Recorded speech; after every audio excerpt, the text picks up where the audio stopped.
5 August পরবর্তী সময়ে গণতান্ত্রিক প্রক্রিয়ায় উত্তরণের প্রথম ধাপ ছিল ডাকসু নির্বাচন। তবে নানা অনিয়ম অব্যবস্থাপনা নিয়ে বিস্তর অভিযোগ ছিল কয়েকটি ছাত্র সংগঠনের।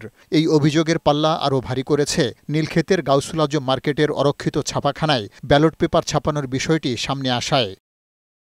নিয়ম অনুযায়ী গোপনীয়তা বজায় রেখে নিরাপদ ও সুরক্ষিত জায়গায় নির্বাচনের ব্যালট পেপার ছাপানোর কথা, কিন্তু বিশ্ববিদ্যালয় প্রশাসন এর ব্যত্যয় ঘটিয়ে নির্বাচনকে প্রশ্নবিদ্ধ করেছে বলে মনে করছেন ডাকসু নির্বাচনে ছাত্রদল সমর্থিত ভিপি প্রার্থী। অনেক অন্ধকার খেলা নিমজ্জিত বলে আমরা ইতিমধ্যেই ধারণা করতে পেরেছি এবং প্রমাণও ইতিমধ্যে হয়েছে।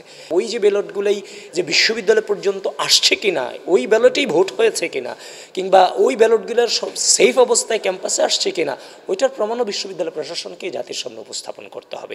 প্রতিরোধ পর্ষদ ও গণতান্ত্রিক ছাত্র সংসদের প্রার্থীরা বলছেন, যেসব অনিয়ম এখন ধরা পড়ছে সে বিষয়গুলো বিশ্ববিদ্যালয় প্রশাসনকে স্পষ্ট করতে হবে। বিশ্ববিদ্যালয় প্রশাসন নিরপেক্ষতা বজায় রেখে যে ফলাফলটা হয়েছে এবং যে অভিযোগগুলো হয়েছে সেই অভিযোগগুলো পুনর্বিবেচনা করুক, পুনর্বিবেচনা করে তারা তদন্ত সাপেক্ষে যে অভিযোগগুলো আছে সেগুলো খণ্ডন করুক। কোয়েশ্চেনটা হচ্ছে যে ক্ল্যারিটি আছে কিনা, ফেয়ারনেস আছে কিনা। যদি না থাকে, যদি আসলেই আমরা দেখতে পাই কারচুপি হয়েছে, তার প্রমাণ সামনে আসে, তখন তো পুনর্নির্বাচন করা বাদে, পুনর্নির্বাচনের দাবি করা বাদে আর কোনো উপায় থাকবে। ছাপাখানার মালিক জানান, তার প্রেসেই ব্যালটগুলো ছাপানো হয়েছিল। আমি মালটা রাখছি, এখন আপনার যেমন এই জিনিসটাই আপনি একটা প্রয়োজন মনে করে নিতে পারেন, এরকমই, এছাড়া কিছুই না। কিন্তু আমি সবসময় আমার সেপে রাখছি, কেউ বুঝতে পারে না যে এটা ব্যালট পেপার, আমি এমনভাবে রাখছি। তবে ডাকসু নির্বাচনের প্রধান নির্বাচনী কর্মকর্তা মোহাম্মদ জসিমউদ্দিন নির্বাচনে অংশ নেওয়া প্রার্থীদের অভিযোগ আমলে না নিয়ে বরং এই নির্বাচনকে সবচেয়ে সফল বলে দাবি করেন।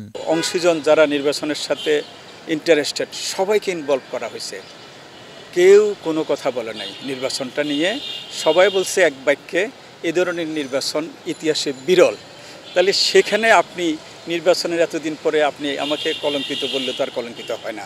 এবারে ডাকসু নির্বাচনের শুরু থেকে নানা অনিয়মের অভিযোগ তুলে বিশ্ববিদ্যালয় প্রশাসনের কাছে নানা অভিযোগ জানায় ছাত্র সংগঠনগুলো।